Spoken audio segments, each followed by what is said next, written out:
Next question goes to Alice Stewart. Mr. Coleman, prison overcrowding and the pardons and parole problems are a public safety issue. Recent legislation passed here in the Arkansas legislature dealt with prison overcrowding by many factors, addressing lowering punishments, increasing the thresholds for those who are offenders, also allowing inmates to parole faster. Do you agree with what has been addressed and proposed for alternatives to prison overcrowding, or how would you address this issue? Well, some of those things that we've done recently have been good. Some of them have been horrible mistakes. For instance, Act 570 backed up state prisoners into county jails.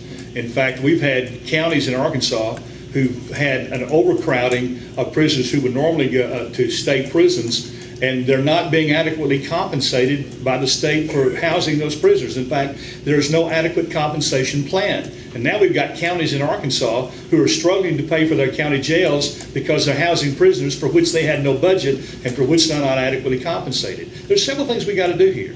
One of the things we got to do is we've got to find a way to stop incarcerating nonviolent criminals with violent criminals. And that means we got to find alternative methods of restoration and also for compensation. Secondly, we've got to recognize opportunities to divert some prisoners to other programs. For instance, I'm supporting the Veterans Treatment Courts that would give Arkansas justices and judges the opportunity to send veterans who've fallen into tough times, a lot of times because they can't get a job in Arkansas, and get involved with addictions and end up in prison because of that. The Veterans Administration has a fantastic program for treating veterans. Let's give Arkansas courts the option of sending veterans that we're putting in prison because of addictions to veterans treatment centers that have tremendous success.